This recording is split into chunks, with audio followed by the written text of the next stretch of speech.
To learn about the off-grid lifestyle and to be inspired to live your dreams, click subscribe so you don't miss anything. Hit the bell notification. Okay, so we're just in the tiny house, kind of chilling out. Yep, we're in the middle of this polar vortex.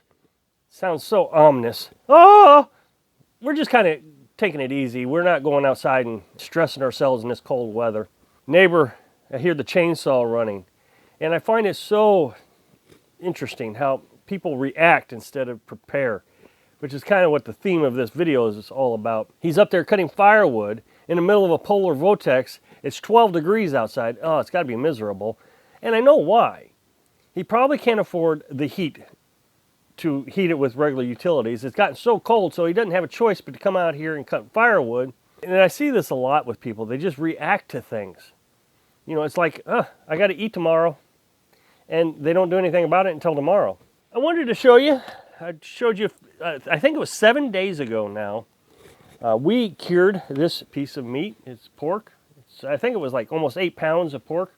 And so we use this Tender Quick, Morton's Tender Quick salt cure. It's nothing special. Now, of course, you can buy sugar cure, which is also salt that has flavors like for ham. I mean, you can buy all kinds of different things, I think. And we follow the instructions, and I think that's key. It works best if you follow the instructions. Don't try to guess. If you put too much salt on it, then it's going to taste like salt and you're not going to like it. If you don't put enough salt on it, it's going to rot. Just follow the instructions. And I've had a lot of success in the past when I did bacon. I used to do bacon with cure. And you can buy bacon cure. I found it on Amazon. I think it was $10.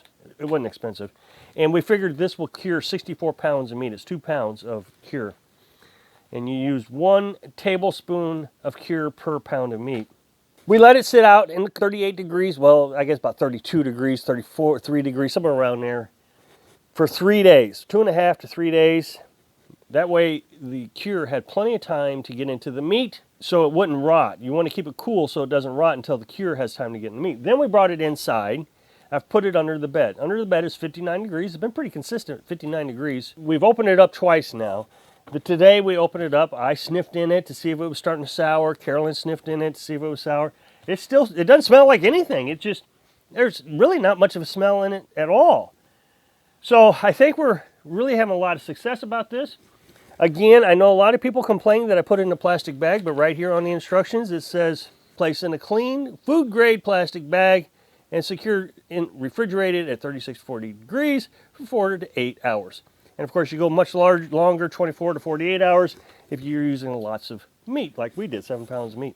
I know a lot of people say use cheesecloth because that allows the juices from it to escape. All I did was dump the juices out when it filled up with juices. And that's what the salt does. It draws the juices out of it. So this next coming fall, I think we're going to buy a pig. We'll probably butcher it, and I'm going to cure it. If this is successful, that's what I'm going to do. So I think we're going to wait another week or so, and we're going to do this on camera. We're going to try it out, cook it up. Not the whole thing. I might just cut a piece off for the camera, cook it up out there, and we'll try it and see how it tastes. Assuming it doesn't stink. I've mentioned in previous videos that off-grid channels and prepper channels are really starting to have a hard time on YouTube, at least from what I can see. Last summer, there was a rumor that was going around that was saying that YouTube didn't like the off-grid channels and the prepper channels because they're fear-mongering. They're pushing fear to sell their product, whatever that product is. I can kind of understand what they're saying. My channel, I don't really try to push the prepper aspect of it all. I try to talk about freedom, being debt-free. I've been watching prepper channels here the last few days, and I kind of see where YouTube's coming from. They really do try to push the fear. I've been watching this one guy, and he's talking about how there are going to be food rationings and food prices and inflation, and pretty soon you're not going to be able to afford food, and you got to stockpile now, and you know, you even talked about the polar vortex, and if you don't have food now, you're not going to be able to eat for a week, and this constant, oh my gosh, everything's in a crisis. And so when a crisis does occur, like we just saw with the pandemic, people rush out and, oh no, I got to get toilet paper. They're always pushing things like, oh, you got to buy silver and gold, and because when the dollar crashes, you're not going to have anything to barter with. Well, I want to be totally clear on this. If you're buying silver and gold, during the last depression, they made owning gold illegal, and you can look that up. You can only own so much. I think it was like, the amount that would be on your wedding ring or something. Everything else had to be handed over to the government.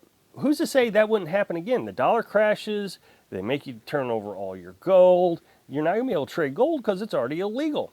And I've seen so many prepper videos here in the past, I don't know, 6-7 months. And they all have this prediction. There's always a prediction at the beginning of the video and how you're going to best survive it by following their instructions. There's going to be runs on the grocery stores. You're not going to be able to buy any food. Their prices are going to go through the roof. Prices did go up. I'm not even saying it didn't go up. And there was a little bit of shortages on like ramen noodles and those kind of things. I mean, we saw some things that were hard to find. But you just adjust your menu and we were able to find things. And I'll be honest with you. I did see a run up on meat prices. $34 for a pound of chicken. I saw it with my own 2 eyes, and I wish I had taken a picture of it. It was funny. I mean, all these videos I've been watching, the prices are going to go up to $35, $50 a pound for meat. You're never going to be able to afford it. And here I saw it at the grocery store. And I looked at the meat market guy, and I said, "Are you kidding me? $34 a pound for chicken?" And he said, "What?" And he come walking over, and sure enough, the label said all the chicken right there were $34. He says, "Oh, I must have typed in the wrong price," and he started pulling them all out. So, no, I mean, we didn't see this dramatic run-up on all the products prices, gas prices shooting through. I mean, right now, we're starting to see gas prices go up. All year long, prices at my gas station have been $1.99 a gallon. And now it's like $1.39 a gallon. So we are starting to see a rise in prices, but it's not this, $15 a gallon that we're seeing. It's true. I think YouTube does see this fear-mongering. And YouTube is being accused of pushing an agenda with these kind of things. So the easiest thing for YouTube to do is just get rid of all the channels that are pushing this fear. But I don't want to push fear. I want to push freedom. And so I'm trying to figure out how to keep my channel going so we can all live free. And freedom is not that hard. I mean, go out and buy gold right now. Go in debt. Buy gold now, because when the banks shut down, they're not going to care about your debt, but you'll still have your gold. Well, just be debt free. And that's where I come from. Everything I buy is cash. We have a modest savings account and an emergency fund. I lost all my employment for about a month. It didn't hurt me at all. We survived fine. I had plenty in emergency fund, and I've already paid it back. All the while we were building a tiny house. Granted, we slowed down a little bit on our purchases during that because I wanted to make sure we had plenty of money, but we still finished the tiny house ahead of schedule by several months, even though I was unemployed for an entire month. Never was late on a bill because I don't have any bills. We have 2 phones and an insurance payment for the truck. I was listening to a radio program, and he says most Americans don't have more than $400 saved back in their savings account. If they lost their job right now, they wouldn't be able to make it 1 month. 1 month. They couldn't survive 1 month. And I've gotten ourselves in a position, of course, we don't spend a lot of money. If we spent $800 a month, I'd be surprised. I mean, we spent a lot of money while we were building the tiny house, and we've spent a lot of money in the last month kind of furnishing the tiny house. But as far as day-to-day living, I bet we don't spend more than $800, maybe $1,000 on a shopping spree occasionally. And so I could stop working, I think, completely, probably for, I'd say almost 2 years. So that's the kind of freedom that I'm talking about, where you don't have to worry about being enslaved to somebody else, being dependent on somebody else. And so now we have this tiny house. We're off grid. We don't have to worry about an electric bill. We don't have to worry about a heat bill. As long as I can afford or find gasoline somewhere to run the chainsaw, we're going to have heat. As long as I got a little bit of gas that I can find somewhere every now and then where I run the generator, because we don't have enough solar panels right now on these really cloudy, cold winter days. So I got to run the generator 2 or 3 times a week.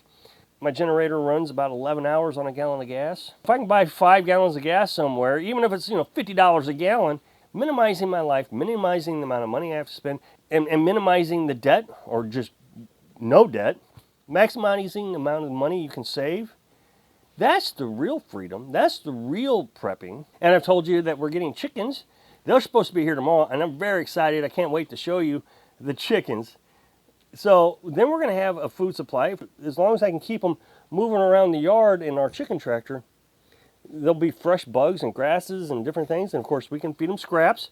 I know there are a lot of people that are opposed to the idea of feeding chickens scraps, but I figure most people feed their dogs scraps. I can feed my chickens scrap food also.